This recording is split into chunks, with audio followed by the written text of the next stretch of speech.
વલ્લભ મને લાગ્યો છે પુષ્ટિનો શ્રી વલ્લભાધીશ કી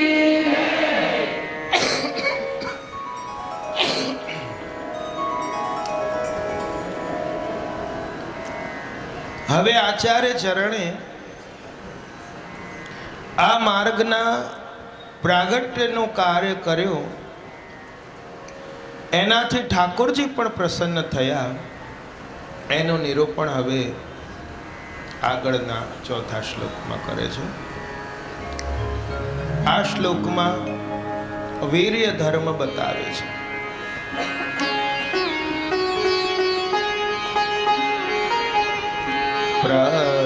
प्रादुर्भूतेन भूमौ व्रजपति चरणाम्बोज सेवाख्यवर्त्म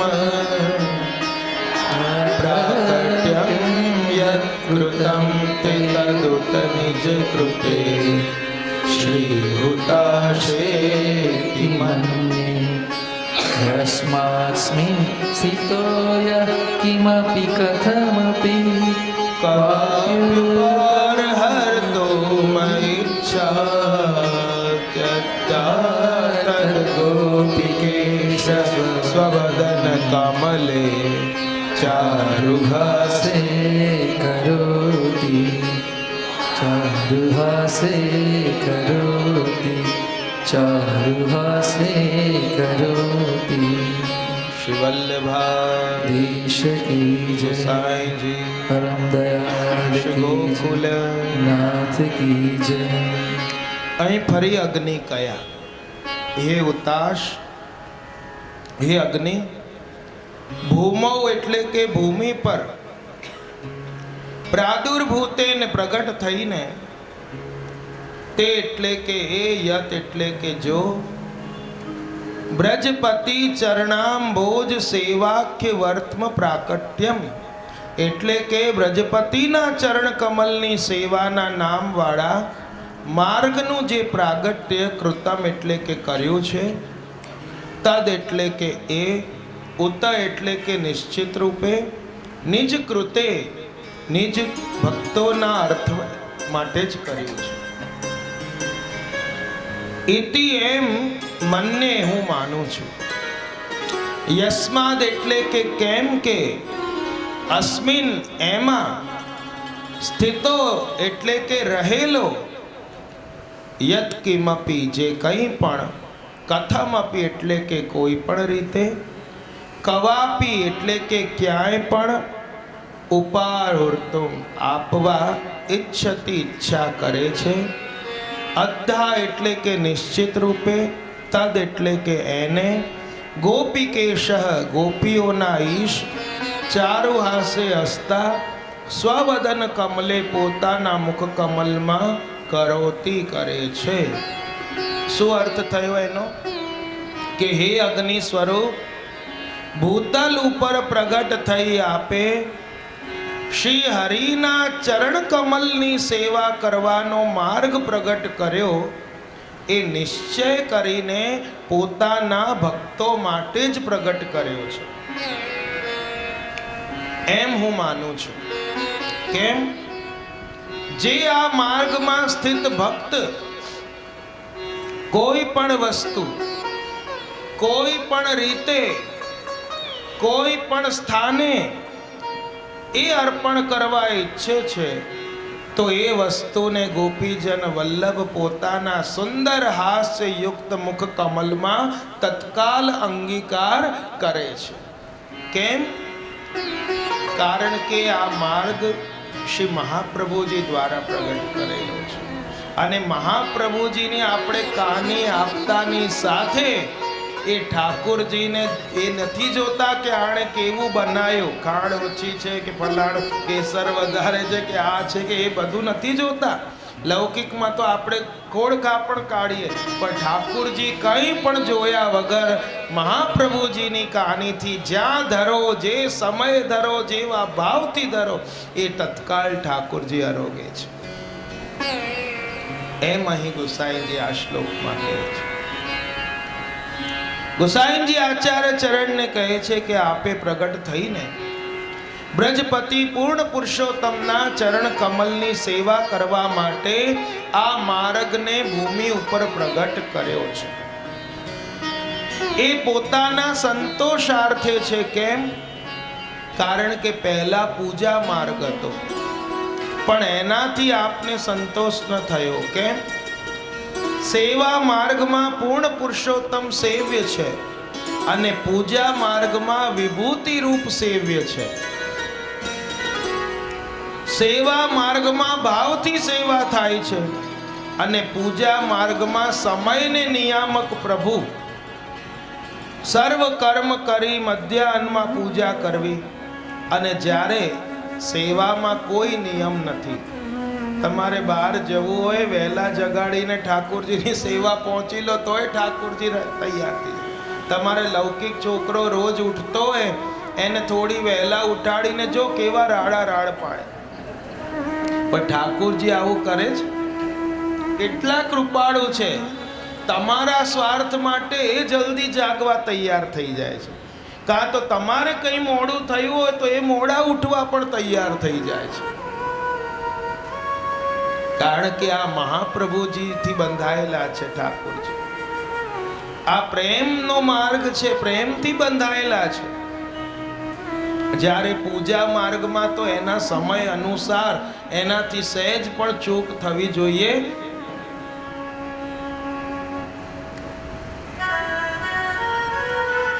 પૂજા માર્ગમાં નૈવેદ્ય એ ઠાકોરજીની વિભૂતિ આગળ ધરવાથી એ વિભૂતિ જે છે એ પ્રસન્ન થાય, તેથી એ અદ્રષ્ટ હોય છે.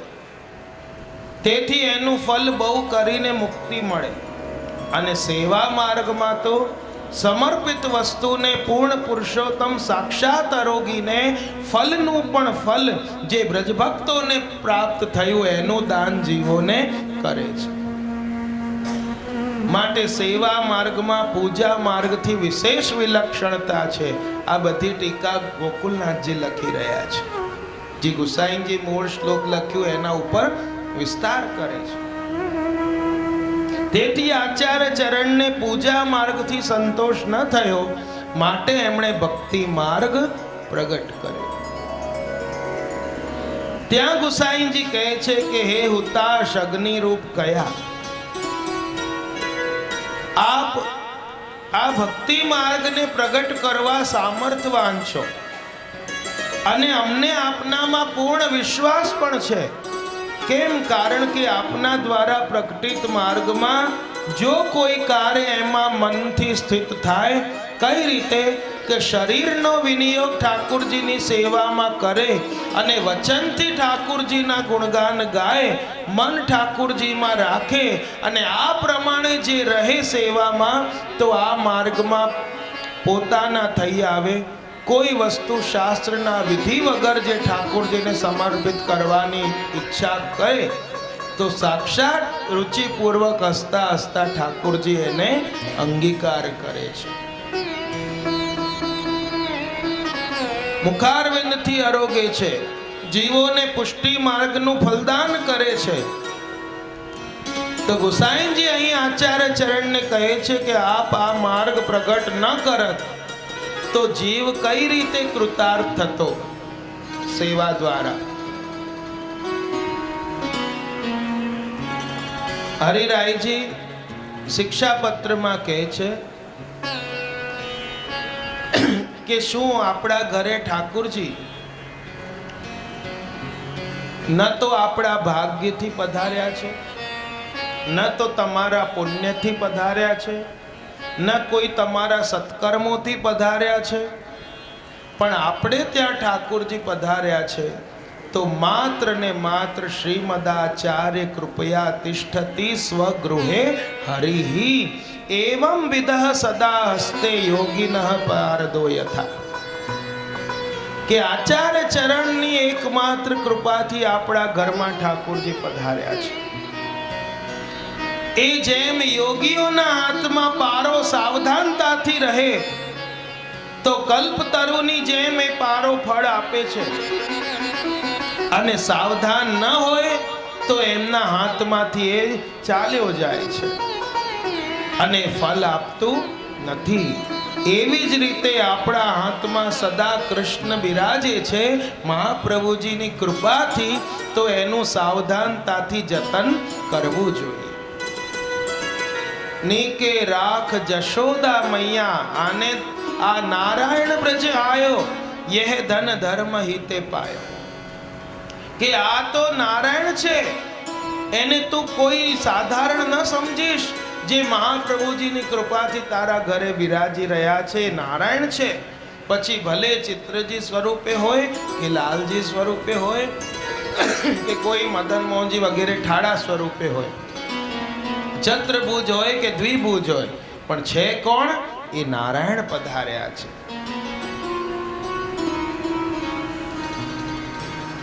પ્રસાદ ભક્ષણૈ નિત્યમ સેવના કરણૈ અપી સત્સંગેન સદા કૃષ્ણ કથા શ્રવણ કીર્તને.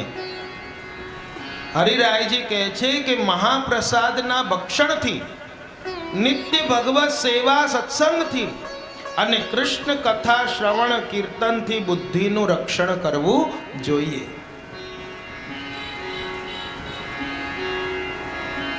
હરિરાયજી ભાવ પ્રકાશમાં આજ્ઞા કરે છે કે ભગવત સેવા એ બ્રજભક્તોના ભાવથી કરવી, એનાથી નિરોધ અવસ્થા સિદ્ધ થાય છે. જેમાં શીતકાલમાં ગૃહ ભોજન વગેરેની ભાવના કરવી, ઉષ્ણકાલ વર્ષા વગેરેમાં વન ભોજનની ભાવના કરવી. ભોગ ધરતી વખતે કે ઠાકોરજી છા કરોગી રહ્યા હશે, હમણાં શીતકાલમાં ઠંડી લાગે માટે ઘરે ભોજન કરીને પધારે છે, માટે ગૃહ ભોજનના પદો આવે છે. અને આવી ભાવના કરવાથી ઠાકોરજી એને અંગીકાર કરે છે. આ માર્ગમાં જે પ્રમાણે જે કંઈ જે સ્થાને પ્રભુને આરોગાવાની ઈચ્છા કરે, સાક્ષાત ગોપીજન વલ્લભ એ જ પ્રમાણે એ સ્થાને પોતાના મુખ કમલમાં હસી હસીને એ આરોગે છે. સાથે સાથે અષ્ટ સખાના કીર્તનો ગાવા, અને એ કીર્તનો જ આપણી એ લીલાઓનું આખું ક્લાઇમેક્સ બાંધે છે. તમે જો દાનનો મનોરથ હોય કે હિંડોળા ઝૂલતા હોય કે હોરી ખેલી રહ્યા હોય કે કોઈ પણ મનોરથ હોય, અને કીર્તન ન ગાઓ અને એમને મનોરથના દર્શન ખુલ્યા હોય, તો તમને જરા પણ ભાવ જાગશે જ નહીં. પણ જે લીલાની સજાવટ થઈ છે અને એ લીલાને અનુરૂપ કીર્તનો ગવાતા હોય, અને જ્યાં એ ગળતે સજાવટમાં હોય કે ગિરિરાજજી બનાવીને ઉપર ગોપી પધરાવી છે ને કલશ લઈને ઉતરી રહી છે, અને કીર્તનિયાઓ ગાઈ રહ્યા હોય, ગળતે ઉડતરી ગ્વાલિની શીશ મહી કો માટ, આળો કનૈયા વે રહ્યો રોકી બ્રિજ બધુઆ.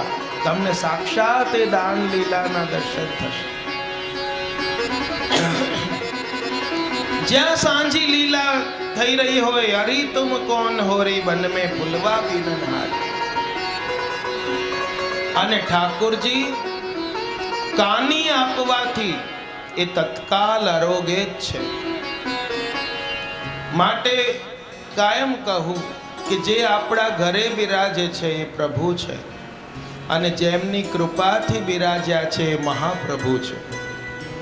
જે આરોગી રહ્યા છે આપણા ઘરે એ પ્રભુ છે, અને જેમની કાનીથી આરોગી રહ્યા છે એ મહાપ્રભુ છે. અને મર્યાદી જીવો પાસે ઘણો સમય છે, જ્યારે પુષ્ટિ જીવો સેવારત પાસે એમની પાસે સમય જ નથી. આજે તમે જો આ ઉત્સવ ગયો ને બીજા ઉત્સવની તૈયારી, આ ઉત્સવ જાય ને બીજાની તૈયારી, અને આવા નિબંધમાં ભગવાનની પ્રાપ્તિ અર્થે વૈદિક માર્ગ તથા ભક્તિ માર્ગનું નિરૂપણ કર્યું, અને દશમ સ્કંદ સુબોધનીજીમાં સ્વતંત્ર ભક્તિ માર્ગનું નિરૂપણ કર્યું. માટે સિદ્ધાંત મુક્તાવલીમાં કહ્યું છે કે લોકાર્થી ચેત ભજેત કૃષ્ણમ ક્લિષ્ટો ભવતિ સર્વથા, ક્લિષ્ટો અપી ચેત ભજેન કૃષ્ણમ લોકો નશ્યતિ સર્વથા. જે પુરુષ લૌકિક કામનાના પ્રયોજનથી કૃષ્ણની સેવા કરે તો બધી રીતે ક્લેશ જ પામે છે, અને ક્લેશ સહન કરતો પુરુષ જો ભગવદ ભજન કરી રાખે તો બધી રીતે અહંતા મમતા રૂપી આ સંસાર એનું દૂર થાય છે. ઠાકુરજી 3 પ્રકારનું દાન કરે છે. લૌકિક કરવાથી સંસાર આપે, વૈદિક કરવાથી સ્વર્ગાધિક આપે, અને અલૌકિક કરવાથી ભગવદ પ્રાપ્તિ આપે છે. સેવા અપરસમાં કરવી. અને ગોકુલનાથજી કહે છે અપરસ કે પ્રભુમાં તદરૂપ રહેવું એનું નામ જ અપરસ છે. બાકી આ છોવાઈ ગયું તે છોવાઈ ગયું એ તો એક આપણી મર્યાદા બાંધેલી છે મેળ, કે અસ્પર્શ, કે આપણે જ્યારે સેવાના વગેરે જ પૂજાના સમય કે સેવાના સમય હોઈએ ત્યારે ગમે તેનો સ્પર્શ કરીએ તો આપણે છોવાઈ જઈએ, તો જેથી આપણે ઠાકોરજીનો સ્પર્શ ન કરી શકીએ. એ આપણી એક મર્યાદા છે. પણ ઘણા અપરસને એટલું મોટું રૂપ આપીને લોકોને ડરાવીને રાખે, એ અપરસમાં છે એમ કરીને તો કહે છે અસલી અપરસ શું? પછી અપરસમાં આવીને લોકોથી ઈર્ષા કરતા હો, લોકોના ગાળો ભાગતા હો, તો પછી આવી અપરસ તમારી કોઈ કામની. અને વાત વાતમાં ગુસ્સો કરો. ઘણા જો તમે દૂધ ઘરમાં આવે તો ત્યાં ઝઘડી પડે, શાક ઘરમાં જાય તો ત્યાં ઝઘડી પડે, ફૂલ ઘરમાં આવે તો ત્યાં ઝઘડી પડે. અને ત્યાં જ કહે છે તમે અપરસમાં રહીને સામગ્રી કરો કે સેવા કરો, પણ ક્રોધ એ ચાંડાલનું રૂપ છે, અને જ્યાં ક્રોધ આવ્યો અને ત્યાં તમારી અપરસ છોવાય. ફરી નાઈને આવો. માટે ભગવાનમાં તદરૂપ રહેવું એનું નામ અપરસ છે. ગોકુલનાથજીએ તો વૈષ્ણવોનું એવું સ્વરૂપ જાણ્યું કે એક વખતે અન્નકૂટની સામગ્રી થઈ રહી હતી. વૈષ્ણવ આવ્યા, ગોકુલનાથજીએ કહ્યું કે અન્નકૂટ માટે જલ ભરો. અને કોઈ પભએ પૂછ્યું કે જે અપરસમાં ભરીએ કે એમને.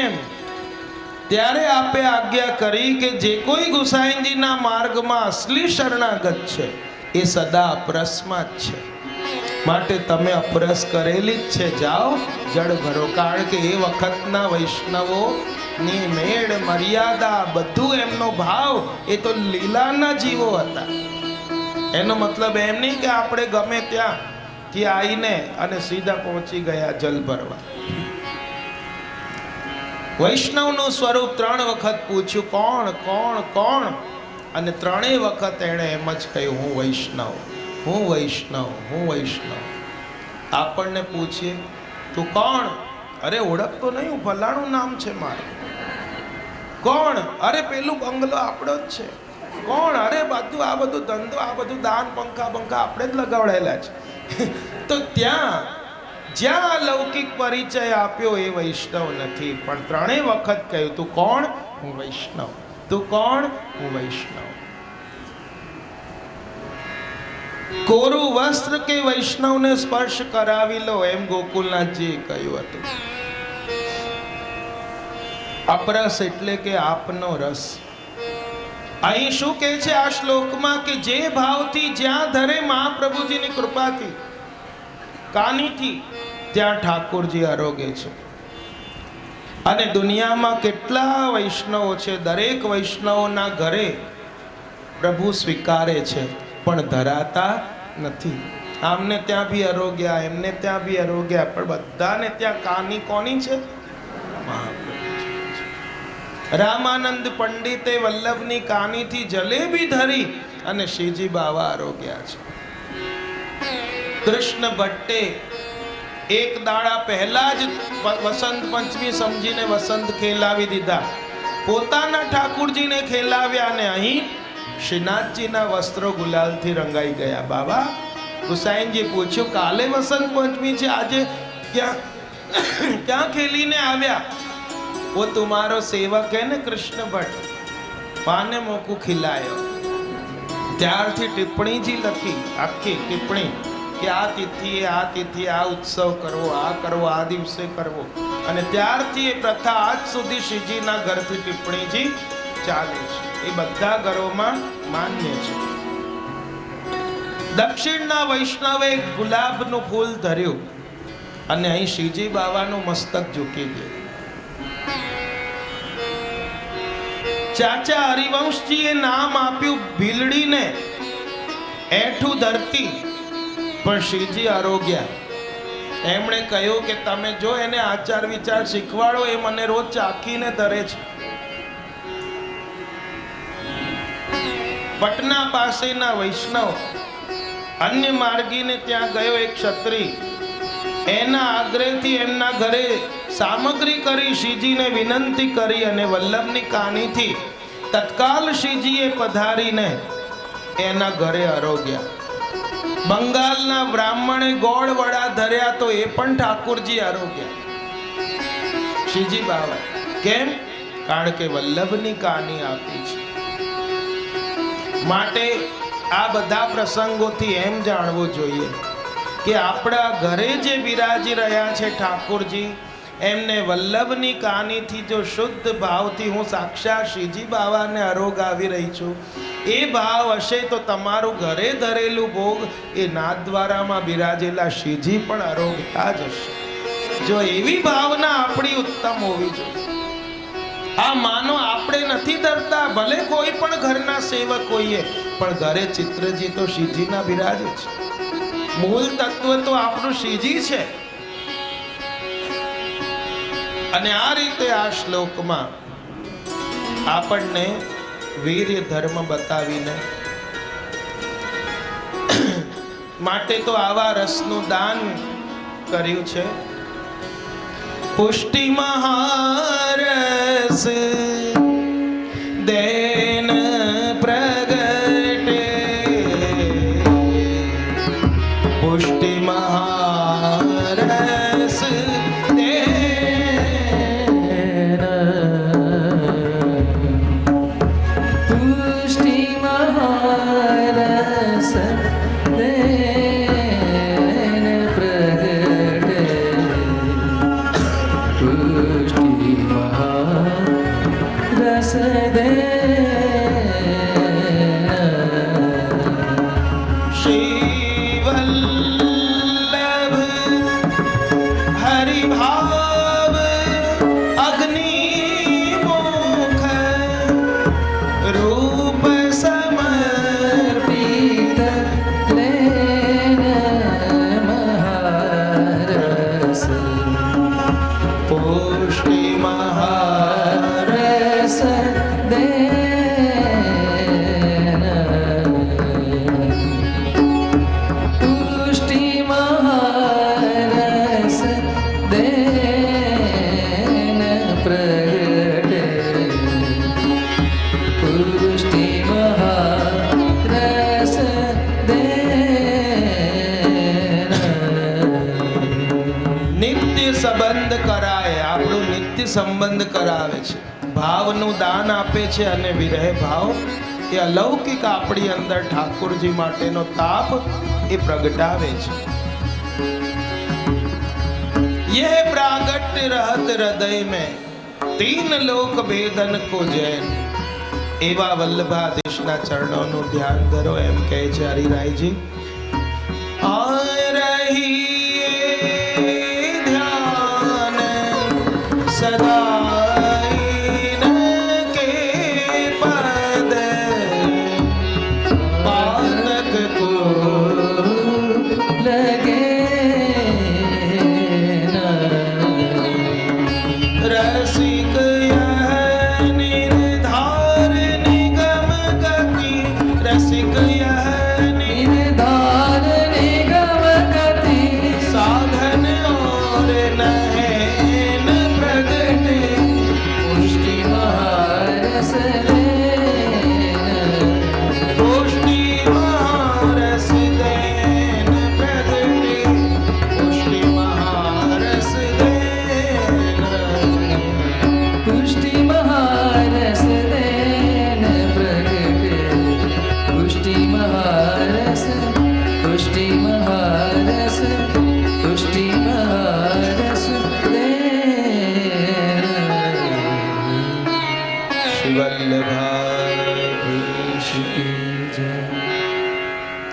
એમના ચરણોનું ધ્યાન ધરવાથી કોઈ પણ જાતનું પાતક લાગતું નથી. પાતક કો લગે.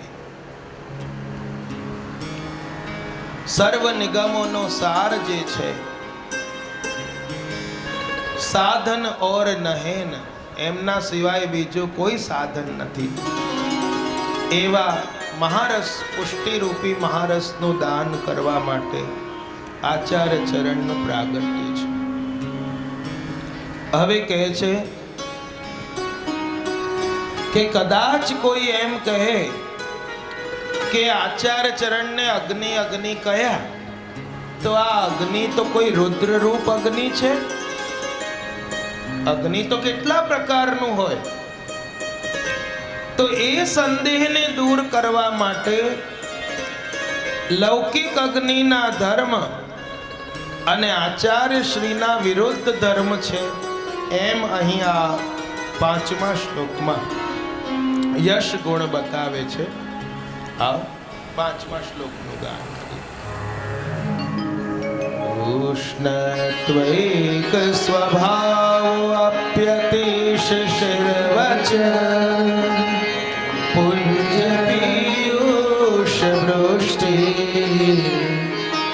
રાતેશ્વર્યગ્રમોહાસુરનૃષુયુગપદ તાપમપ્યત્ર કુર્વन् स्वस्मिन् कृष्णास्य तां त्वं प्रकटयसि चनुभूतदेवत्वमेतत् यस्मादानन्ददं श्रीव्रजजननिचये नाशकं चासुराग्नि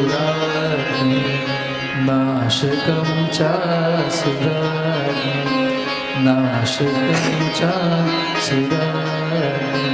श्री वल्लभाधीश की.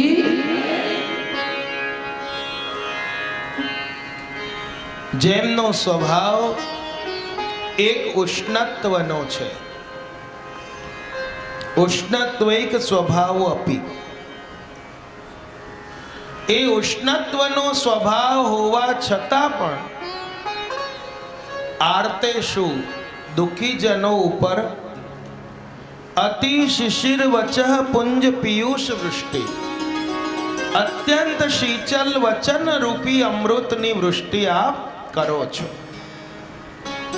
ઉગ્ર મોહાસુર નૃષુ, ઉગ્ર મોહવાળા અસુરો પર તાપમ, તાપને, અપી એટલે પણ, અત્ર એટલે કે અહીં, યુગપત એટલે કે એક સાથે, કુર્વન કરતા, ત્વમ આપ, સ્વસ્મિન પોતાનામાં, કૃષ્ણાસ્યતામ કૃષ્ણની મુખારવિંદતાને, પ્રકટયસી એટલે કે પ્રગટ કરી રહ્યા છો. ચ એટલે કે અને, ભૂત દેવત્વમ મહાદેવપણું, રૌદ્રતા, નહ એટલે કે નથી, યસ્માત કારણ કે, એતત એટલે કે આ, શ્રી વ્રજજન નિશ્ચયે વ્રજજનોના સમૂહને આનંદદમ આનંદ આપે છે. આસુરાગ્ને આસુરી અગ્નિના નાશકમ એટલે કે નાશ કરવા વાળા છે. ચ એટલે પણ, જેમનો સ્વભાવ એક ઉષ્ણત્વનો છે, એવા દીન જનો ઉપર આપ શીતલ વચન રૂપી અમૃતની વૃષ્ટિ કરી રહ્યા છો. અને સાથે સાથે મોટા મોહ વાળા અસુરો પર તાપ વૃષ્ટિ કરો છો. અને આપ આપનામાં કૃષ્ણાસ્યપણાને પ્રગટ કરી રહ્યા છો, પરંતુ અગ્નિપણું પ્રગટ કરતા નથી. કારણ કે આપનું આ સ્વરૂપ કેવું છે? બ્રજજનોના સમૂહને તો આનંદ આપે છે અને આસુરાગ્નિનો નાશ પણ કરે છે. આમ વિરુદ્ધ ધર્મ છે. લૌકિક અગ્નિ હોય, તાપ હોય, એ કાયમ આનંદ નથી આપતું. તમે જો શિયાળામાં તાપણું કેવું રૂચે, પણ એ જ ઉનાળામાં 45 ડિગ્રી ઉપર હોય ને ત્યાં તમારી આગળ કોઈ, કેમ શિયાળામાં તો બહુ કરતા હતા હવે કરો. પણ કેમ? કારણ કે ઋતુ અનુસાર આપણને રૂચતું માટે લૌકિકમાં કોઈ વસ્તુ કાયમ આપણને સુખ આપતી.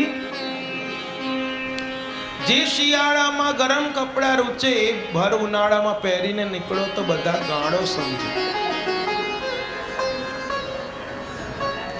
તો અહીં ગોસાઈજી કહે છે કે આપ ઉગ્ર પ્રતાપ વાળા છો, છતાં ઉષ્ણતા રહિત છો. અને લૌકિક અગ્નિ જે ઉષ્ણતા વાળી હોય છે એના આપ ઘાતક છો.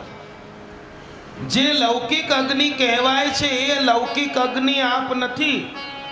કારણ કે લૌકિક અગ્નિ તો ક્યારેક ઉષ્ણતા તો ક્યારેક વધારે ક્યારેક ઓછી આપે. અને આચાર્ય ચરણ તો આપ અલૌકિક અગ્નિ એ આનંદ રૂપ છે. સદા એ એક સરખું આનંદની અગ્નિ આપે છે એમ જાણવું.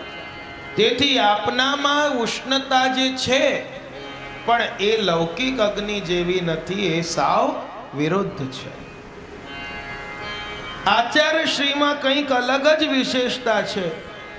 તે કહે છે કે આપ પોતાના સેવકોની જે આરતી છે, જે તાપ છે, એ જોઈને જે આપ વચન કહો છો તો એ વચનોથી એમની બધી તાપ દૂર થઈ જાય છે. જેમ બહુ અંદર જલન થતી હોય, પેલી જલન એટલે પેલી ઈર્ષાવાળી નહીં, પણ આમ હા પેલું એ થતું હોય આમ બળતરા જેવું, એસિડિટી. હા, અને તમને કહે દૂધ પી લો તો થોડું શાંત થઈ જાય. તો એવી રીતે જે અંદર જે અલૌકિક એસિડિટી છે, તાપ, અને એને કોણ કયું દૂધ શાંત કરે છે? એ વલ્લભના વચન રૂપી. અને એવી આરતી જોઈને સેવકોમાં શીતલ અર્થાત તાપને દૂર કરનાર અમૃત રૂપ વચન આપ કહો છો. બાકી જે અસુર પ્રકૃતિના જીવો છે એમને એ વચનો કોઈ કામમાં આવતા નથી. એમના માટે એ રુદ્ર સ્વરૂપે છે. પણ આપના નિજજનો માટે એ જ વચનો એમના પોષણ કરતા છે. પણ જે આપને જાણતા નથી, જેનામાં આપના માટે કંઈ શ્રદ્ધા ભાવ નથી, એમના માટે બધા મિથ્યા છે. જેમ પૂર્ણ પુરુષોત્તમનું મુખારવિંદ એ બ્રજભક્તોની આરતીને દૂર કરનારું છે અને આસુર દાવાગ્નિનું પાન કરનાર છે, તો આચાર્ય ચરણમાં અને લૌકિક જે અગ્નિ છે એમાં આ ભેદ રહેલો છે. માટે આપ કૃષ્ણાસ્ય કહેવાયા કે કૃષ્ણનું મુખારવિંદ અને ભગવાનના મુખમાંથી અગ્નિ પ્રગટ થઈ છે, સરસ્વતી પ્રગટ થઈ છે. માટે આપ અલૌકિક અગ્નિ છે. એટલા માટે તો વલ્ભાખ્યાનમાં, બીજા વલ્ભાખ્યાનમાં કહ્યું છે કે શ્રી વૃંદાવન ચંદ મુખ રુચિ અગ્નિ તે અવતાર, દ્વિજ તિલક ત્રિભુવન નામ નિરૂપમ રૂપંગી. આ કડીમાં સંયોગાત્મક વિપ્રયોગાત્મક સ્વરૂપ બતાવ્યું. સુંદર મનુષ્યાકૃતિ વાળા અતિ કરુણાવાન અગ્નિ સ્વરૂપ એવા મહાપ્રભુજીને હું નમન કરું છું. સૌંદર્ય નિજ રુદ્ગતમ પ્રકટિતમ એમાં તૃતીયાત્મક સ્વરૂપ મહાપ્રભુજીનું બતાવ્યું. પ્રભુના મુખમાં અગ્નિ છે અને એ જ મુખમાંથી વલ્લભનું પ્રાગટ્ય છે. માટે આપ પણ કૃષ્ણાસ્ય ઠાકુરજીના મુખ સ્વરૂપ છે. અને જુઓ, મુખનો પ્રથમ ધર્મ છે કે મુખમાં અગ્નિ છે. તો મહાપ્રભુજીના પણ આદિ, મધ્ય અને આસુરવ્યા બધામાં અગ્નિ છે. જ્યારે આપનું પ્રાગટ્ય થયું તો ક્યાં થયું? દ્વિજરાજ તે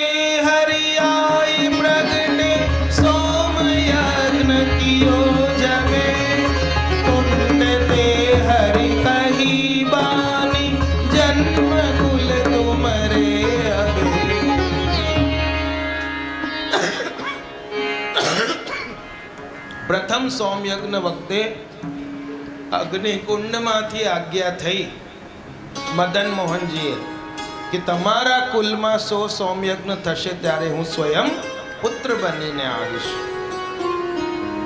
ચંપારણ્યમાં પ્રાગટ્ય થયું તો ત્યાં પણ અગ્નિ કુંડ મધ્ય દેખો દ્વિજ કુલ ચંદરી માઈ આજ તો બધાઈ બાજે ચંપારણ ધામ. અને જ્યારે આસુર વ્યામો લીલા કરી કાશીમાં અને ત્યાં પણ આપે જ્યાં પધાર્યા ગંગાજીની મધ્ય ધારામાં, આજ આવશે રથયાત્રાનો દિવસ જ્યારે મહાપ્રભુજી આસુર વ્યામો લીલા કરી સંવત 1587માં. અને એ વખતે બીજ ત્રીજ ભેગી હતી માટે બીજ પણ કહેવાય છે, ત્રીજ પણ કહેવાય છે આસુર વ્યામો લીલા. અને મધ્ય ધારામાં મધ્યાહન સમયે જ્યારે આપ પધાર્યા આસુર વ્યામો લીલા કરવા, અને એ સમયે શું પ્રગટ થયું? ત્યાંથી વિશાળ અગ્નિપુંજ તેજ પુંજ પ્રગટ થયો. બધાએ જોયું અને એ આવીને સમાઈ ગયો ક્યાં?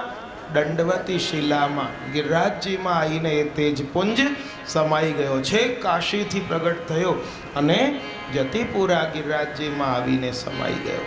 માટે એ દંડવતી શિલાને મહાપ્રભુજીનું લીલા પ્રવેશ દ્વાર કહેવાય છે. તો આ રીતે અગ્નિના 3 ધર્મો આપમાં છે: દાહક શક્તિ, પ્રકાશ શક્તિ અને ભક્ષણ શક્તિ. દાહક એટલે કે બાળી દેવું. આચાર્ય ચરણ જે જીવો આવે એને બાળી નથી દેતા. તમે ગયા તો સળગાવી દીધા તમને, પણ શું બાળે છે? જીવને નહીં, પણ જીવના દોષોને બાળે છે. માટે તો કહે છે બ્રહ્મ સંબંધ કરણાત સર્વેશામ દેહ જીવ્યો સર્વ દોષ નિવૃત્તિ. એ સર્વ દોષોને બાળે છે. પછી એ જેમ અગ્નિ હોય, જાણતા મૂકો કે અજાણતા એની પાસમાં કોઈ વસ્તુ મૂકો એને બાળી દે, તો એમ બ્રહ્મ સંબંધ પણ કેવું છે? અજ્ઞાનાદ અથવા જ્ઞાનાદ કૃત આત્મનિવેદનમ. જ્ઞાનથી કરો કે અજ્ઞાનથી કરો, જેમણે આત્મનિવેદન કર્યું પછી એમણે ચિંતા કરવાની, ચિંતા કાપી ન કાર્યા.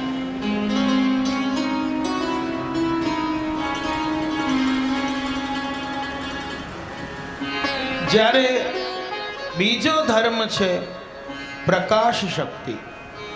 જે લોકો અજ્ઞાનથી ડૂબેલા છે એમને આ પ્રકાશ આપે છે. સૂર્ય દિવસે પ્રકાશ આપે, ચંદ્ર રાત્રે પ્રકાશ આપે, અને એવી રીતે વલ્લભ પણ અગ્નિ જ્યારે પણ પ્રગટાવો ત્યારે પ્રકાશ આપે. એમ વલ્લભ સદા વૈષ્ણવી જીવન ઉપર સદા પ્રકાશ કરે છે. અને આપના પ્રકાશથી ઘણા અંજાયા. અરે પ્રકાશ શક્તિથી પેલા પીરને પણ બાળી દીધું, ખબર છે? મુકુંદદાસની વાર્તામાં, માધવદાસની વાર્તામાં આવે છે, સુંદરદાસ માધવ. અગ્નિનો ત્રીજો ધર્મ ભક્ષણ શક્તિ, કે જે પાસે મૂકો એને ગ્રહણ કરી લે. એવી રીતે જે જીવ શરણ આવે એને આપ ગ્રહણ કરે છે. જે જન શરણ આયે તે તારે. અને પ્રથમ શ્લોકમાં કહ્યું તમ પ્રપદ્યે હુતાશમ. આવા અગ્નિ સ્વરૂપને હું શરણે જઉં છું. અને આ અગ્નિનો વિરુદ્ધ ધર્મ છે કે લૌકિક અગ્નિની પાસે જાઓ તો તમને તાપ થાય, દૂર જાઓ તો તમને ઠંડક મળે, પણ આ વલ્લભ રૂપી અગ્નિની પાસે જાઓ તો શીતળતા મળે, દૂર જાઓ તો ઉષ્ણતા તાપ મળે. એવી વિરુદ્ધ અગ્નિ છે. આ રીતે મહાપ્રભુજીના 7 સ્વરૂપે આપણને દર્શન થાય છે. મુખ્ય પુરુષાકાર સુધા સ્વરૂપ, આનંદ સ્વરૂપ ભગવદ ભાવે કૃષ્ણ સ્વરૂપ, પરમાનંદ સ્વરૂપ એટલે કે સ્ત્રી ગુણ ભાવાત્મક સ્વરૂપ, કૃષ્ણાસ્ય સ્વરૂપ એટલે કે ધર્મી વિપ્રયોગાત્મક સ્વરૂપ, વૈશ્વાનર સ્વરૂપ એટલે કે તાપાત્મક સ્વરૂપ, વલ્લભ સ્વરૂપ એટલે કે લીલા મધ્યપાતી સ્વરૂપે, આશ્રય સ્વરૂપ એટલે કે સન મનુષ્યાકૃતિ વાકપતિ સ્વરૂપે. આવી રીતે આપ અગ્નિ છે, પણ આ અગ્નિ કેવો છે? અલૌકિક છે, જે શીતલ અગ્નિ છે. બાકી લૌકિક અગ્નિ ક્યારે શીતલ હોય નહીં. હોય? ગેસ ચલાવીને હાથ મૂકજો, શીતલ હોય? ના હોય.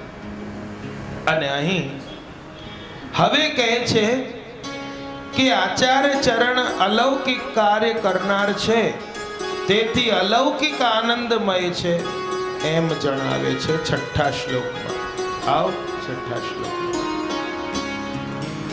આમ્નાયોક્તમ યદંભો ભવન મનલત તચ્ચ સત્યમ વિભૂય સર્ગાદૌ ભૂતરૂપા અભવત અનલત પુષ્કરમ ભૂતરૂપમ આનંદૈક સ્વરૂપાત્વદધિભૂયત અભૂત કૃષ્ણ સેવા રસાદેશ સાનંદૈક સ્વરૂપસ્તદખિલમ ઉચિતમ हेतु साम्यम विकारे हेतु समं विकारे हेतु समं विकारे श्री वल्लभाधीश की. हे विभो, આમના યુક્તમ વેદનું કહેલું, યદ એટલે કે જે, અનલતઃ અગ્નિથી અંભ એટલે કે જલનું ભવનમ હોવું, તત સત્યમ તે સત્ય, ચ અને યત એટલે કે જે, સર્ગાદવ એટલે કે સૃષ્ટિના આરંભમાં, ભૂતરૂપમ ભૂતરૂપ, પુષ્કરમ એટલે કે જલ, અભવત થયું, યદ એટલે કે જે આનંદૈક સ્વરૂપાત આનંદ માત્ર સ્વરૂપ, ત્વદ એટલે કે આપથી, અધિભૂ એટલે કે પૃથ્વી પર, કૃષ્ણ સેવા રસાબ્ધિ કૃષ્ણ સેવા રૂપી રસના સાગર, આનંદૈક સ્વરૂપ આનંદ માત્ર સ્વરૂપ, અભૂત થયા, તત એટલે કે તે, કાર્ય એટલે કે કાર્યમાં, હેતુ સામ્યમ હેતુનું સમાનપણું, હિ એટલે કે જ,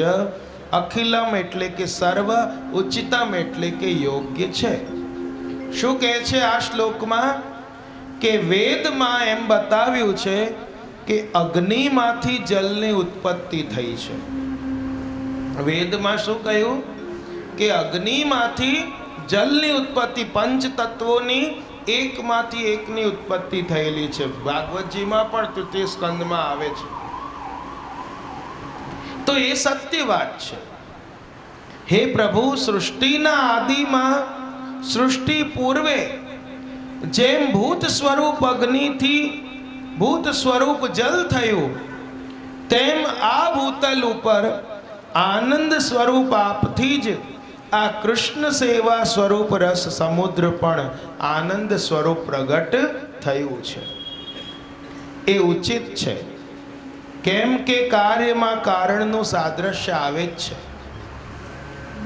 વેદમાં જ્યાં સૃષ્ટિની ઉત્પત્તિ કહી, તો ત્યાં પહેલા એમ બતાવ્યું કે પહેલા આકાશ થયું, આકાશમાંથી વાયુ થયું, વાયુમાંથી અગ્નિ થઈ, અગ્નિમાંથી જળ ઉત્પન્ન થયું.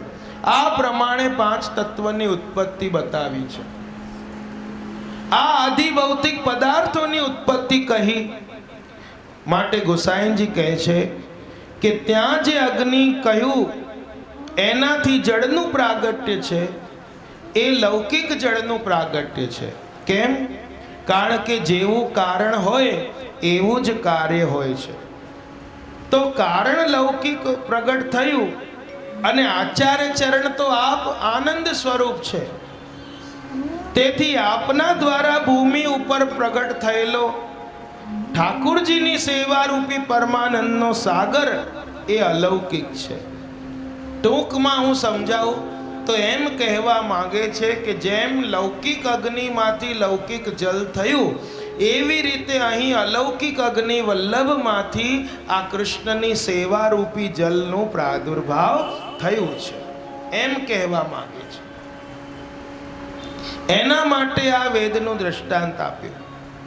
હવે અન્ય પણ ધર્મોથી યુક્ત અલૌકિક અગ્નિરૂપ મહાપ્રભુજી છે, પછી એનું આગળ વર્ણન કરશે.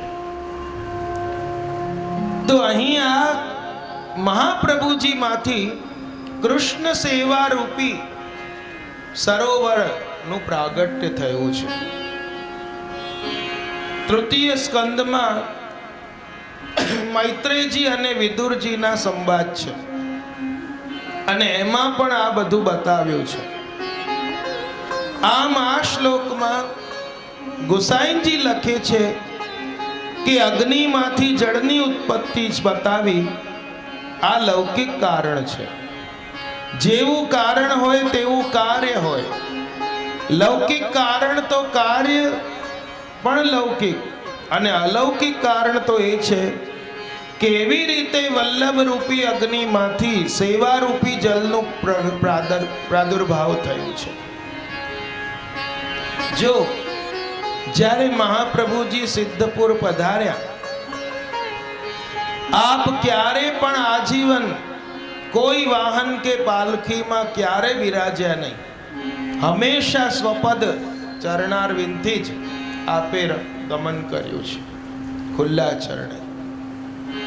પણ આજે પોતાનો મહાત્મ્ય પ્રગટ કરવા, ઐશ્વર્ય ગુણ પ્રગટ દેખાવા જાણી જોઈને આજે પાલખીમાં બિરાજ્યા મહાપ્રભુજી.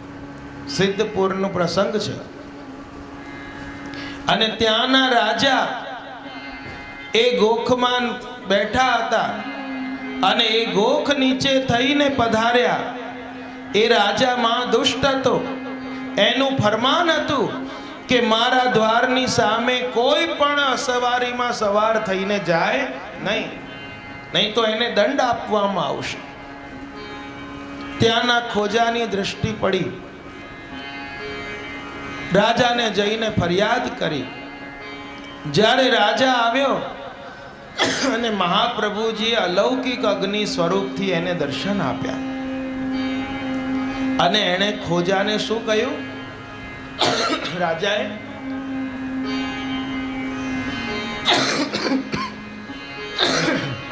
અરે તું મોકો અગ્નિ સો લડાવત હે, તું મને અગ્નિ સાથે લડાઈ કરાવવાની છે તારે કે શું? તેરો મોસુ કછુ વેર હે કા? મારો તારી સાથે કોઈ વેર છે કે શું? તું મને અગ્નિ સાથે બાજવા માટે લાવ્યો છે?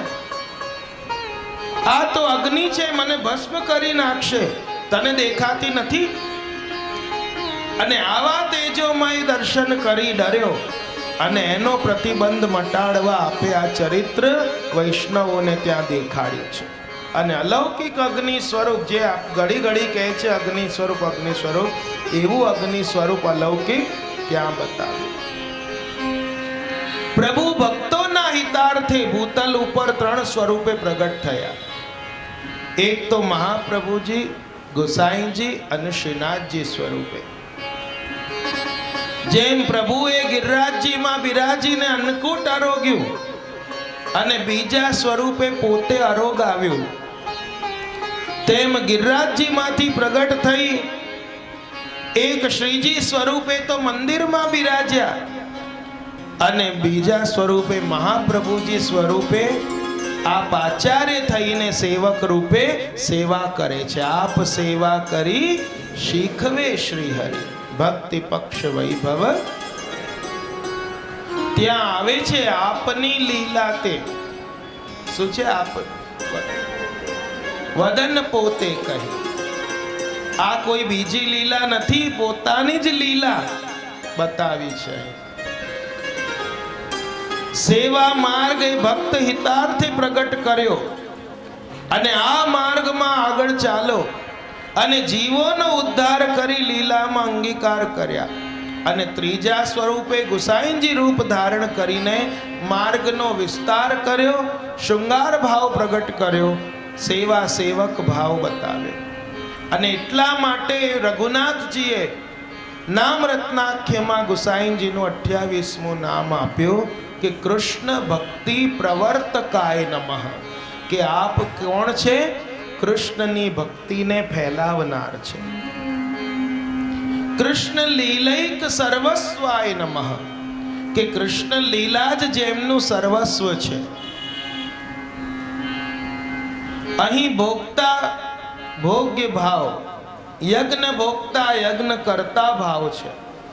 માટે તો 7મા આખ્યાનમાં કહે છે ને, રૂપ બેવું એક તે ભિન્ન થઈ વિસ્તરે, વિવિધ લીલા કરે ભજન સાર. રૂપ બેવું એક તે ભિન્ન થઈ. જીત સ્વામી લખે છે, आपन की सेवा आप ही करत, आपन की आप ही सेवा करत, आपन ही प्रभु, आपन ही प्रभु, आपन ही सेवक, अपनो रूप धरन. પોતે જ પ્રભુ છે અને પોતે જેમ કબહું ક આપ સંગ મિલ ઝૂલે और કબહું ક ઉતરી ઝૂલાવે. आपन नेम धर्म सब जानत, मर्यादा अनुसरत. जीत स्वामी गिरिधरन श्री विठ्ठल, भक्त वत्सल वपु धरत. માટે ચોથા આખ્યાનમાં પણ કહ્યું કે સ્વ સ્વરૂપ અર્થે પ્રોજ્યા, કૃતા હતા જે સંસાર, રાજ કાજે જોડિયા જન ઉચ્ચા વચ નર. અમે તો રાજના ખાસા ખવાસ રે. રાજ આવે છે. હરિરાયજીએ શ્રી ગોકુલેશ સેવા નિકમ એ ગ્રંથ લખ્યો અને એના પ્રારંભમાં મંગલાચરણમાં લખ્યું કે ગોકુલવાસીઓના પ્રાણ આધાર શ્રી ગોકલાધીશ, પ્રભુની સેવામાં પ્રવૃત્ત હોવાની કોઈ યોગ્યતા તો મારામાં નથી. હરિરાયજી જેવા શિક્ષા સાગર લખે છે કે પ્રભુની સેવા માટેની કોઈ યોગ્યતા મારામાં નથી, પણ આપ આપના પ્રમેય બલથી મને આપની આ રસમય રસરૂપ લીલામાં મારો સ્વીકાર કરો. પ્રભુ, આમાં મારું ગજ્જુ નથી જે કરી રહ્યો છું, પણ આપના પ્રમેય બલથી મને એમાં પ્રવૃત્ત કરો. કેટલી દીનતા! આ વૈષ્ણવોમાં દીનતા હોવી જોઈએ. સેવામાં ક્યારે પણ મદ ન આવવો જોઈએ કે મારી સેવા એ ઉત્તમ. અરે ગોવિંદદાસ ભલ્લાની વાર્તામાં આવે છે, એમને મદ આવી ગયો, સ્ત્રીનો ત્યાગ કર્યો અહંકારથી. મહાવનમાં 24% સામગ્રી રોજ કરતા, એ અહંકારથી શરીરથી કષ્ટ પામતા, પણ મારા બરાબર કોઈ ન કરી શકે માટે સેવકોને નીચે કરી દેતા. શ્રીજીને ન ગમ્યું, મહાપ્રભુજીથી કહ્યું અને અડેલથી પધારીને બ્રજમાં પૂછ્યું કે મારા ઠાકોરજીને કોણે ખીજવ્યા છે, બતાવો.